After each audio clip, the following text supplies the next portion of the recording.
নমস্কার বন্ধুরা, welcome to KGN sport channel. তো গাইস, এই ভিডিওতে আমরা আলোচনা করব ইন্ডিয়ান ফুটবলের কিছু ট্রান্সফার আপডেট নিয়ে, তার সঙ্গে মোহনবাগানের সুপার কাপের লাস্ট ম্যাচ সম্বন্ধে আলোচনা করব এবং ইস্ট বেঙ্গলের কিছু ট্রান্সফার রিউমার আছে সেগুলো তোমাদের সঙ্গে শেয়ার করব। তো গাইস, ভিডিওটা খুব ইন্টারেস্টিং হতে চলেছে, তাই ভিডিওটা পুরোটাই দেখার জন্য অনুরোধ রইল। আর আমাদের চ্যানেলে কোনো বন্ধু নতুন হয়ে থাকলে চ্যানেলটি সাবস্ক্রাইব করে পাশে থাকা বেল বটনে ক্লিক করে অল করে রাখো। তো এবার ভিডিওর মেন টপিকে আসা যাক। তো প্রথম আপডেটটা মুম্বাই সিটি এফসি টিমকে নিয়ে। তো মুম্বাই সিটি এফসি টিমের প্লেয়ার গ্রেগ স্টুয়ার্ট মুম্বাই দল ছাড়ছে। গ্রেগ স্টুয়ার্ট মুম্বাই সিটির সঙ্গে সম্পর্ক ছিন্ন করে স্কটল্যান্ডে ফিরতে চলেছে এই জানুয়ারি ট্রান্সফার উইন্ডোতে। এটা স্কটল্যান্ডের মিডিয়া থেকে জানানো হয়েছে। তবে যদি গ্রেগ স্টুয়ার্ট দল ছাড়ে তাহলে মুম্বাই সিটি এফসি অনেকটাই ধাক্কা খাবে, কারণ মুম্বাই সিটি এফসি টিমের গ্রেগ স্টুয়ার্ট হচ্ছে মাঝমাঠের মূল চালিকা শক্তি। এই প্লেয়ারটা যদি দল ছাড়ে অবশ্যই দল অনেকটাই সমস্যায় পড়বে। তবে মুম্বাই সিটি এফসির হাতে আরেকটা অপশান আছে, তারা আলবার্টো নোগিয়ারার মতো প্লেয়ারকে রেজিস্টার করাতে পারে এই সুপার কাপে। নেক্সট আপডেটটা হচ্ছে নর্থ ইস্ট ইউনাইটেড টিমকে নিয়ে। North east United team Moroccan centre ব্যাকের প্লেয়ার হামজা রিকয়রাগুইকে 1.5 বছরের চুক্তিতে দলে সাইন করিয়েছে। এই প্লেয়ারটার বয়স 26 বছর, তার মার্কেট ভ্যালু 6 কোটি টাকার মতো।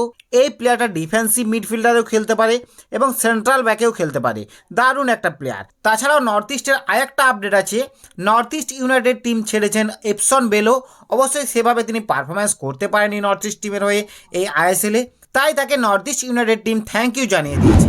নেক্সট আপডেটটা এফসি গোয়া টিমকে নিয়ে। এফসি গোয়া তারা দুর্দান্ত একজন মিডফিল্ডার পজিশনের প্লেয়ারকে সাইন করাতে চলেছে, যার নাম হচ্ছে রায়ান এডওয়ার্ডস। 30 বছর বয়সী অস্ট্রেলিয়ান অ্যাটাকিং মিডফিল্ডার। বর্তমানে তার মার্কেট ভ্যালু হচ্ছে 4 কোটি টাকা। সেন্ট্রাল মিডফিল্ডার থেকে অ্যাটাকিং মিডফিল্ডার এই দুটো পজিশনে তিনি খেলতে পারে। এই মুহূর্তে এই প্লেয়ারটি লা লিগা 2-তে খেলছে, দারুণ একটা প্লেয়ার। তবে এফসি গোয়া টিম এই প্লেয়ারটিকে ভিক্টর রদ্রিগেজের রিপ্লেসমেন্ট হিসাবে নিয়ে আসছে দলে। নেক্সট আপডেটটা হচ্ছে ইস্টবেঙ্গল টিমকে নিয়ে। ইস্টবেঙ্গল টিম নাকি সোয়েব ডিল করছে ভিপি সুহেরের সঙ্গে নিখিল পূজারির, এরকমই আভাস পাওয়া যাচ্ছে। যদি ভিপি সুহেরকে দিয়ে নিখিল পূজারিকে ইস্টবেঙ্গল টিম দলে নিতে পারে, অবশ্যই ইস্টবেঙ্গল টিমের ডিফেন্স লাইন দারুণ হয়ে যাবে। তো এটা রিউমার হিসেবেই মার্কেটে ঘোরাফেরা করছে। এই ব্যাপারে ফাইনাল আপডেট এলে আমি তোমাদেরকে অবশ্যই জানিয়ে দেবো। নেক্সট আপডেটটা হচ্ছে হায়দ্রাবাদ এফসি টিমকে নিয়ে।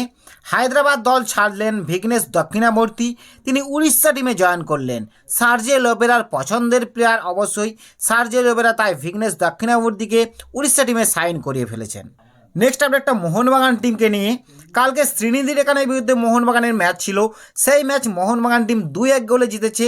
অবশ্যই লাস্ট ম্যাচ 3 ম্যাচ হারার পর জয় পেয়েছে মোহনবাগান টিম।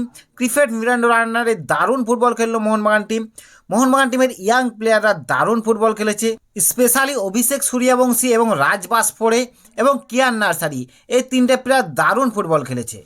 তার সঙ্গে সঙ্গে আরমান্দো সাদিকু এবং জেসন কামিন্স দুজনেই গোল পেয়েছে, কিন্তু তারা ট্যাপিংয়ে গোল করেছে।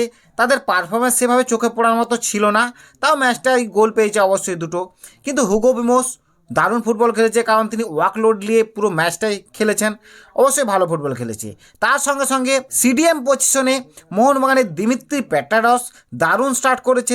তিনি একজন নম্বর 9-এর প্লেয়ার।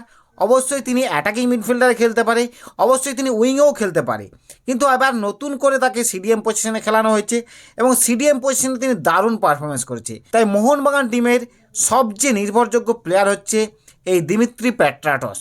তাই আমরা আশা রাখতেই পারি মোহনবাগান সুপার জায়ান্টস টিম এই জুনিয়র প্লেয়ারগুলো এবং বিদেশি প্লেয়ারগুলোকে নিয়ে সুপার কাপে দারুণ পারফরমেন্স করবে।